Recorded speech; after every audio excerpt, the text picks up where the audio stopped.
بسم اللہ الرحمن الرحیم۔ السلام علیکم ورحمۃ اللہ وبرکاتہ۔ عزیز طلبہ، ہمارا آج کا موضوع ہے تلخیص نگاری۔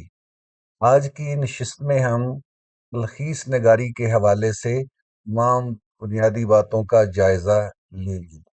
ہمارے ساتھ رہیے۔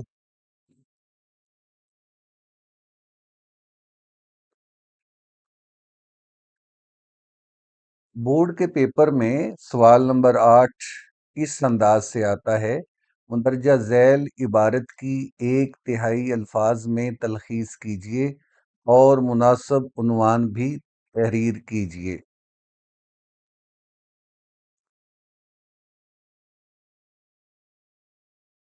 تو سب سے پہلے ہم تلخیص نگاری کی حوالے سے تعریف، ضرورت و اہمیت اور ہدایات کا جائزہ لیتے ہیں۔ کسی عبارت یا مضمون کو اس طرح اختصار سے تحریر کرنا کہ کوئی اہم بات چھوٹ نہ جائے، تلخیص نگاری کہلاتا ہے۔ تلخیص اصل عبارت کے ایک تہائی یعنی 1/3 الفاظ پر مشتمل ہوتی ہے۔ ضرورت و اہمیت: آج کل کے مشینی دور میں جبکہ ہر شخص کامیابی وقت کی شکایت کر رہا ہے، مختصر نویسی یا تلخیص نگاری انگلش میں پریسی رائٹنگ کی اہمیت پہلے سے بڑھ گئی ہے۔ تلخیص نگاری کے ذریعے ہم بہت سی غیر ضروری تفاصیل، خیالات اور بیانات کی تکرار سے بچ جاتے ہیں اور اپنا نقطہ نظر مختصر، سادہ اور جامع الفاظ میں بیان کرنا سیکھ جاتے ہیں۔ یوں طویل مکالمات، جملوں اور پیروں کو نہ صرف ٹو دی پوائنٹ تحریر کرنے کی صلاحیت حاصل کی جا سکتی ہے، بلکہ ضروری اور غیر ضروری کا فرق بھی واضح ہو جاتا ہے۔ یہ بات ذہن نشین رہے کہ تلخیص ایک مشکل فن ہے۔ اس کی ابتدا الجھاؤ اور مشکلات سے پر ہوتی ہے، مگر صبر، ہمت، محنت اور مسلسل مشق سے اس پر عبور پایا جا سکتا ہے۔ اس فن میں مہارت حاصل کرنے کے بعد نہ صرف خوشی، سکون اور کامیابی کا احساس ہوگا، بلکہ تلخیص نگاری میں بتدریج دلچسپی بھی پیدا ہوگی۔ ہدایات: طلبہ مندرجہ ذیل ہدایات پر عمل پیرا ہو کر تلخیص نگاری میں مہارت حاصل کر سکتے ہیں۔ نمبر 1، ذخیرہ الفاظ کی وسعت تلخیص نگاری کی اولین شرط ہے، چنانچہ اس کا خصوصی اہتمام کیا جائے۔ پیراگراف کے 3-4 مرتبہ بغور مطالعے کے بعد مرکزی خیال کو سمجھنے کی کوشش کریں۔ اس طرح موضوع عنوان تجویز کرنے میں آسانی رہے گی، کیونکہ پیراگراف کا اصل مفہوم سمجھے بغیر تلخیص کرنا مشکل ہے۔ نمبر 3، پورے پیراگراف میں سے اہم نکات نوٹ کر لیں۔ غیر ضروری تفصیل، جملوں اور الفاظ کی تکرار، ہم معنی الفاظ، محاورات، ضرب الامثال اور تشبیہات وغیرہ نظر انداز کر دیں۔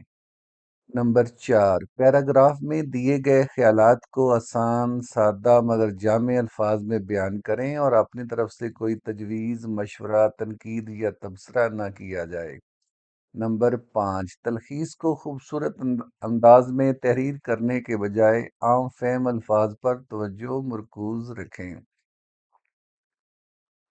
نمبر 6، سوالیہ، ندائیہ اور فجائیہ جملوں کو سادہ جملوں میں بدل دیں۔ نمبر 7، پیراگراف میں دیے گئے نکات کی ترتیب نہ بدلیں۔ نمبر 8، تلخیص کے لیے دی گئی عبارت اگر 2-3 پیروں پر مشتمل ہو، پھر بھی تلخیص ایک ہی پیراگراف میں تحریر کریں۔ نمبر 9، اگر پیراگراف میں اشعار دیے گئے ہوں تو ان اشعار کا صرف مرکزی خیال یا پیغام اپنے الفاظ میں مختصراً بیان کریں۔ نمبر 10، تلخیص شدہ پیرے کا موضوع عنوان ضرور تجویز کیجیے۔ یہ ظاہر کرے گا کہ آپ نے پیراگراف کا مفہوم اور مرکزی خیال اچھی طرح سمجھ لیا ہے۔ اگر 2-3 عنوانات قریب قریب محسوس ہوں تو سارے لکھ دیجیے۔ نمبر 11، اپنے تحریر کردہ تلخیص شدہ پیراگراف کو 2-3 بار پڑھیے تاکہ جہاں ضرورت ہو مزید اصلاح ہو سکے، اور یقین کر لیجیے کہ کوئی نقطہ نظر انداز تو نہیں ہوا۔ نمبر 12، تلخیص پوری عبارت کی مجموعی طور پر کی جائے، نہ کہ ایک ایک جملے کی۔ طریقہ کار: سب سے پہلے عبارت کو پوری توجہ سے 2-3 مرتبہ پڑھیے، یہاں تک کہ اس کا مفہوم آپ کے ذہن میں واضح ہو جائے۔ اس کے بعد اہم نکات کے نیچے نشان لگا لیجئے، یعنی سوالیہ پرچے پر ہی یہ عمل کرنا ہے آپ نے۔ اہم نکات کی روشنی میں عبارت کے مرکزی خیال کو سمجھنے کی کوشش کیجئے، پھر اہم نکات کو الگ کر کے لکھ لیجئے اپنی جوابی کاپی پر، اور ان کے درمیان ربط پیدا کر کے چھوٹے چھوٹے جملے بنا لیجئے اور الفاظ میں کمی بیشی کر کے ایک تہائی کے قریب کرنے کی کوشش کیجئے۔ تو عزیز طلبہ، جیسا کہ میں نے اوپر بیان کیا ہے کہ اس کے لیے ذخیرہ الفاظ بنیادی شرط ہے، تو یہاں میں نے ایک فہرست مہیا کی ہے، اس کو ذہن نشین کر لیں تو اس میں سے کئی الفاظ آپ کی مدد کر سکتے ہیں۔ یعنی الفاظ ایسے ہونے چاہیے جن کا مفہوم وسیع ہو اور وہ ون ورڈ ہوں، جیسے اللہ کی عبادت کرنے والا عابد، اللہ کا شکر ادا کرنے والا شاکر، صبر کرنے والا صابر، جہاد کرنے والا مجاہد۔ اسی طرح وہ شخص جو کسی کے مال میں خیانت کرے خائن، قسمت کا حال بتانے والا نجومی، وہ شخص جسے مال دیا جائے اور وہ اس کی حفاظت کرے امین، وہ صندوق جس میں مردے کو دفن کیا جائے تابوت، صبر کرنے والا صابر، مضامین لکھنے والا مضمون نگار، پیدل چلنے والا راہگیر، جہاد کرنے والا مجاہد، اخبار و رسائل اور کتابوں کو مرتب کرنے والا مدیر یا ایڈیٹر، گزرے ہوئے بادشاہوں اور زمانے کے حالات تاریخ، اللہ کی راہ میں اپنی جان قربان کرنے والا شہید، وہ شخص جو اپنا مال ضرورت مندوں پر خرچ کرے سخی، نماز ترک کر دینے والا تارک الصلات، جو کسی سے نہ ڈرے نہ ڈر یا بہادر، وہ شخص جس کے ذمہ قرض ہو مقروض، وہ شے جو بطور برکت لی جائے تبرک، کشتی چلانے والا ملا، وہ کتاب جس میں الفاظ کے معنی اور تراکیب درج ہوں، لغت یا ڈکشنری، ترجمہ کرنے والا مترجم، تصویر بنانے والا مصور، وہ کتاب جس میں مختلف علوم و فنون کے متعلق معلومات درج ہوں، انسائکلوپیڈیا، تماشا دکھانے والا تماشائی، بھیڑ بکریاں چرانے والا چرواہا، نثر لکھنے والا نثر نگار یا مضمون نگار، وہ افراد یا گروہ کے درمیان صلح کرانے والا، دو افراد یا گروہوں کے درمیان صلح کرانے والا ثالث، وہ ہستی جس سے محبت کی جائے محبوب، شاعری کرنے والا شاعر، وہ اشیاء جو بے حس و حرکت ہوں جیسے پتھر دھاتیں وغیرہ جمادات، تیز اور جلدی چلنے والا تیز گام، وہ الفاظ جن کے معنی ایک جیسے ہوں ہم معنی یا مترادف، حق بات کہنے والا حق گو، وہ شخص جو اچھی طرح تیرنا جانتا ہو تیراک، ایک ہی وطن کے رہنے والے ہم وطن، جھاڑو دینے والا خاک روب، لوہے کا کام کرنے والا لوہار، ایک ہی جماعت میں ساتھ پڑھنے والے ہم جماعت، صوفیوں بزرگوں اور درویشوں کی رہائش گاہ خانقاہ، کپڑا بننے والا جلاح، تاریخ لکھنے والا مورخ، اپنی عزت کا خیال رکھنے والا خوددار، گوشت بیچنے والا قصاب، دوسروں کی شکایتیں لگانے والا چغل خور، اپنے آپ کو اور اپنی حقیقت کو پہچاننے والا خود شناس، سبزی بیچنے والا کنجڑا، اللہ کے بزرگ اور مقبول بندے اولیاء اللہ، خود بخود اگنے والا، خود من مانی کرنے والا خود پسند، قدیم رسم و رواج کی پیروی کرنے والا قدامت پسند، سلطنت کی باغ ڈور سنبھالنے والے ارباب اختیار، خود بخود اگنے والا خود رو، نئی باتیں اور نئی رسم و رواج کی پیروی کرنے والا رجت پسند یا جدت پسند، اسلامی حکومت میں بسنے والی غیر مسلم رعایا ذمی، وہ آلہ یا مشین جو خود بخود کام کرے خود کار، جوتے مرمت کرنے والا موچی، بتوں کی پوجا کرنے والا بت پرست، دل کو پگھلانے والا دل گداز، عمارات تعمیر کرنے والا معمار، فوش کلام کرنے والا بد زبان، گاؤں کا رہنے والا دیہاتی، قصے کہانیاں سنانے والا قصہ گو، کھوج لگانے والا کھوجی، شہر میں بسنے والا شہری، جو کسی کو قتل کرے قاتل، جو کسی کے ہاتھ مارا جائے مقتول، ایک زمانے میں پائی جانے والی مشہور شخصیات ہم عصر، انصاف کرنے والا منصف یا جج، ڈاک خانے کا انتظام کرنے والا پوسٹ ماسٹر، جادو کرنے والا جادوگر، سرکس میں کرتب کرنے والا بازیگر وہ شخص جس کی لکھائی خوبصورت ہو، خوشنویس وہ شخص جو کسی کی ضمانت دے، ضامن۔ تو عزیز طلبہ، آپ نے دیکھا کہ 5-6 لفظوں کے مقابلے میں ایک یا دو لفظ جو ہیں وہ آ، پورے مفہوم کو ادا کر سکتے ہیں۔ تو آپ کے ذہن میں بھی ایسے ہی الفاظ ہونے چاہیے، اس طرح کے جتنے الفاظ ہوں گے ہوں وہ واحد یعنی ون ورڈ ہوں، لیکن ان کے مفاہیم زیادہ ہوں، تو اس سے آپ کو تلخیص کرنے میں بڑی سہولت ہوگی۔ اب میں نے جملوں کی تلخیص کی کچھ مثالیں یہاں مہیا کی ہیں، ان کو دیکھ لینے سے، سمجھ لینے سے بھی ایک کنسپٹ کلیئر ہو جاتا ہے۔ ذرا توجہ کیجئے۔ قرآن پاک اللہ تعالیٰ کی نازل کردہ آسمانی کتابوں میں سے آخری ہے۔ اس جملے کی تلخیص ہم یوں بنا سکتے ہیں: قرآن آخری الہامی کتاب ہے۔ اسی طرح کچھ اور مثالیں دیکھیے۔ قائد اعظم ایک ایسے رہنما ہیں جنہوں نے تاریخ کے دھارے کو موڑ کر اسے ایک نیا رخ عطا کیا۔ قائد ایک تاریخ ساز شخصیت ہیں۔